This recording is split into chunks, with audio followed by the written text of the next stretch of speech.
Clara couldn't decide what was worse: the oppressive silence of the house or the absence of Matthew's laughter that used to fill every corner. The emptiness seemed to spread through every room like a dense, impenetrable shadow. Since the funeral, the house had become an emotional prison. The furniture remained untouched, toys were scattered across the floor as if Matthew might burst through the door at any moment, ready to play. She stopped at the entrance to the kitchen and stared at the table. The chair where her son used to sit during meals seemed like the only thing moving in the otherwise still environment. Always slightly pulled out from the table, it was as if it waited for Matthew. Clara knew it wasn't healthy to keep everything the same, but getting rid of his things felt like a second death. Every object told a story, a memory she wasn't ready to erase. The days following Matthew's death had been a blur of condolences and pitying looks. Clara could barely leave the house. The guilt over the accident crushed her. It was as if a part of her had died along with him in that car. She blamed herself for what had happened. If she had reacted quicker upon seeing the oncoming vehicle, if she had braked sooner, maybe Matthew would still be alive. Sighing, Clara approached the table and, without thinking, adjusted her son's chair, carefully pushing it closer to the table. The simple act brought a tightness to her chest. Sitting alone at the table, she felt the weight of absence more than ever. Every meal was a painful reminder that she was eating alone, while her son's chair remained empty, a silent witness to what could never be recovered. Clara buried her face in her hands, fighting back tears. She couldn't go on like this, but she didn't know how to move forward. Everything in the house screamed Matthew's name: the walls, the toys, the chair. It was as if he was still there, trapped in every inch of that place. She needed an escape, but wherever she went, the guilt would follow. Sitting there, in the infinite silence, Clara closed her eyes and tried to calm her mind. But then, in the midst of that silence, she heard a sound, faint, almost imperceptible, but enough to make her snap her eyes open. It was the sound of wood softly scraping against the floor. Slowly, Clara looked at Matthew's chair. It was slightly pulled out from the table again, as if someone had just sat in it.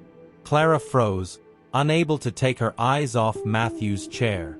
The sound of the wood scraping against the floor still echoed in her mind.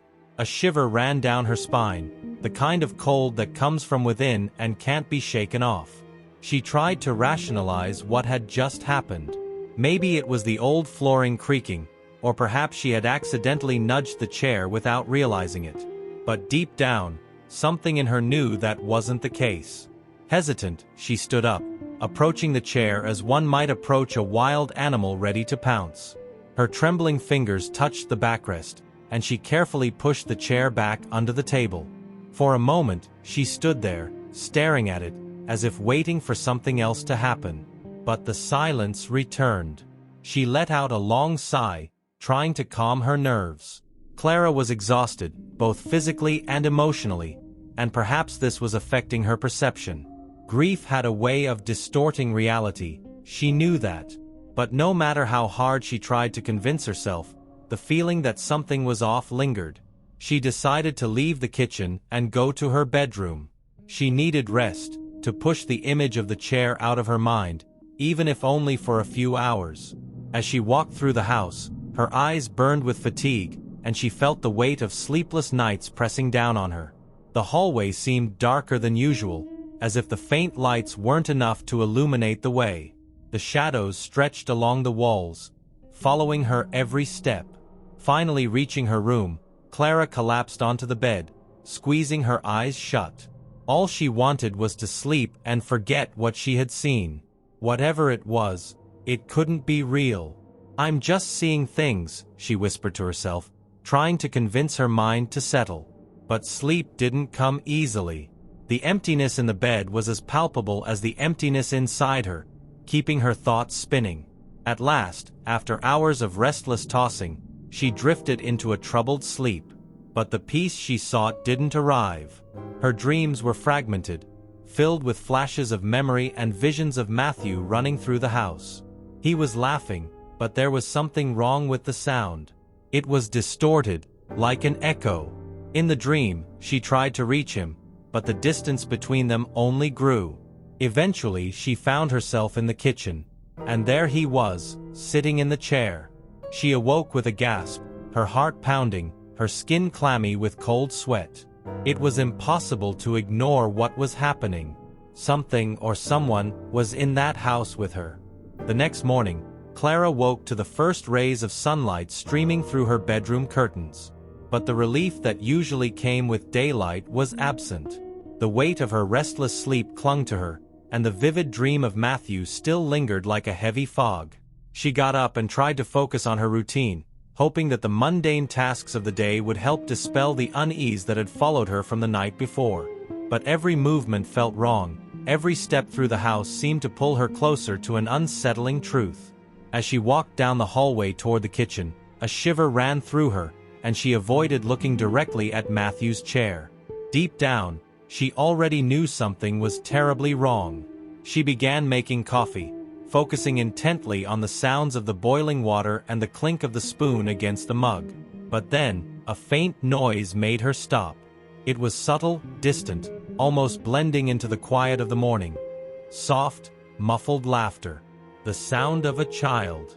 Clara froze. The sound was coming from Matthew's room. Her heart raced. That couldn't be. She was alone in the house. Taking slow, deliberate steps, she made her way to Matthew's bedroom. The door was slightly ajar, and with a light push, she opened it fully. The room was silent. The curtains swayed gently in the breeze from the open window.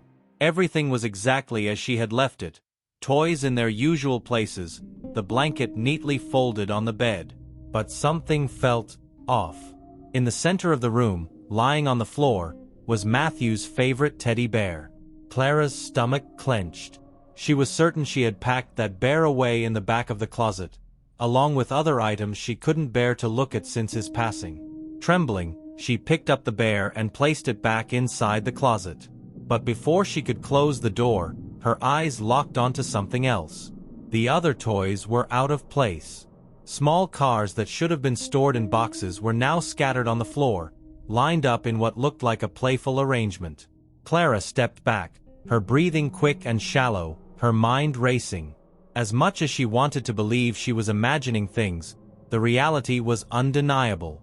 Someone, or something, had been moving her son's belongings.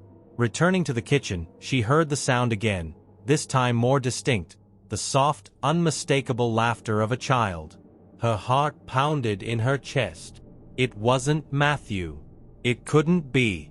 Overwhelmed, Clara sat down at the table, staring at the empty chair. The laughter stopped, leaving behind a heavy silence. She could no longer deny it. There was a presence in the house. And though she wanted to believe it was her son reaching out, a part of her feared it was something far more sinister. Clara couldn't shake the feeling that something was deeply wrong. The laughter, the displaced toys, the chair that seemed to move on its own, everything was pulling her toward an abyss of fear she was too scared to confront. She wanted to believe it was all in her head, that grief was distorting her perception. But the nights grew worse. Deep down, Clara knew this wasn't normal. That night, when she finally lay down and closed her eyes, she quickly slipped into a restless sleep. She found herself once again dreaming of Matthew. The scene was familiar. He was running through the house, laughing, his hair bouncing as he darted from room to room. She called out to him, trying to catch up, but his laughter sounded strange, like an echo from far away. There was something off about it that made her uneasy. She followed him into the kitchen, just like in the dream from the previous night. There, Matthew was seated at the table, in the same chair that had haunted her waking hours. But his eyes weren't the lively, sparkling eyes of her little boy. They were vacant, empty, as if he were trapped somewhere far beyond her reach. Clara approached, her heart pounding. "Matthew," she called softly, her voice trembling. Before she could reach him, a dark shadow began to rise behind Matthew, stretching upward and swallowing the light around it. The figure was a mass of darkness, its shape barely human, exuding an aura of dread that made Clara's knees buckle. The room grew colder, and the air felt heavy, suffocating. The shadow extended long, distorted arms, wrapping them around Matthew, pulling him away from the table. Clara tried to scream, but the sound stuck in her throat. She woke up gasping for air, her body drenched in cold sweat. The image of Matthew's lifeless eyes and the looming shadow clung to her mind. The line between dream and reality blurred further with each passing day. That morning, Clara decided she couldn't endure it alone anymore. The fear was consuming her, and she needed answers. She reached out to a local medium, someone who could explain the unexplainable. When the medium arrived, she performed a ritual, her face growing more concerned as she moved through the house. "There is a presence here," the medium finally said, her voice grave. "But I can't say if it's your son." The weight of those words settled on Clara like a stone. If it wasn't Matthew, then what was haunting her home? Clara could barely think after the medium's visit. The terror she had been trying to suppress was now undeniable. Something truly haunted her home, and there was no certainty it was Matthew. The thought that an unknown entity had been toying with her emotions, feeding off her grief, left her in a constant state of dread. That night, Clara reached her breaking point. She couldn't continue living in fear, unsure of what was real. The house that once was her refuge had become a waking nightmare, and the center of it all seemed to be Matthew's chair, the silent witness to every unsettling event. Determined to end the torment, Clara entered the kitchen. The darkness in the room seemed heavier than usual, as if the house itself was holding its breath. The chair sat there, slightly pulled out from the table, waiting. Her heart pounded as she approached it, her hands trembling. She gripped the backrest and pulled it closer to the table, then hesitated. Slowly, she sat down, her body tense with anticipation. A chilling cold filled the room almost instantly, like the warmth had been sucked out.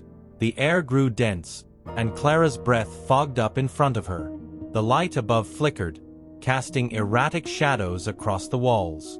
She could feel it now, the presence, the weight of unseen eyes watching her. "Matthew," she called out, her voice barely above a whisper. The name seemed to hang in the air, unanswered. Then she heard it, a raspy, labored breathing coming from behind her. It was faint at first, but it grew louder, more distinct. Clara froze, every muscle in her body locked in fear. The sound was too real, too close. The light flickered again and then went out entirely, plunging the kitchen into darkness. In the pitch black, the only sound was the relentless, eerie breathing. And then, the chair beneath her began to creak and shift, as though another weight were pressing against it. Clara couldn't move.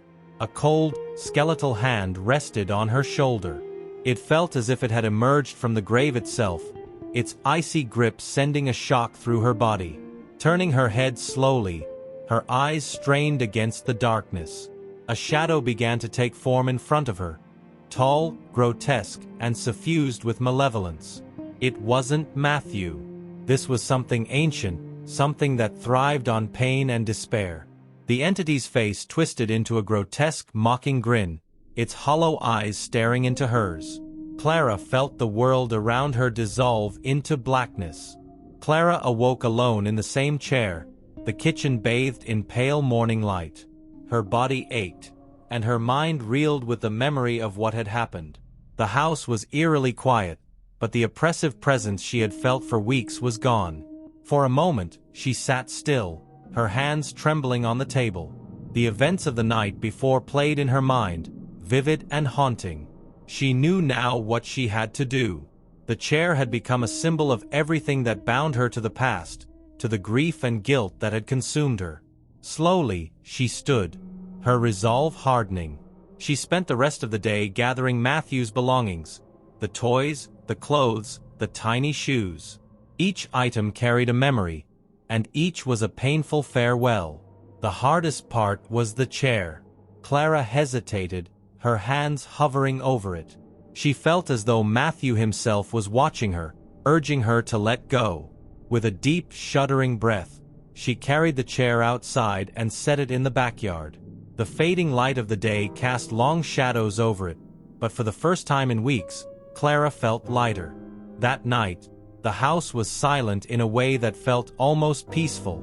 She slept deeply, undisturbed by dreams or shadows. When she awoke, she felt an unfamiliar sense of clarity. The grief still lingered, but the overwhelming weight of despair had lifted. Walking through the now empty house, Clara felt a quiet resolve. She would never fully heal from Matthew's loss, but she had begun to release the pain that had tethered her to the darkness. She stepped outside and looked at the chair one last time, the morning light soft against its worn wood. "Goodbye, Matthew," she whispered, her voice steady. As she turned and walked back into the house, she felt a quiet peace settle within her. The past would always be a part of her, but for the first time, she could imagine a future beyond the pain.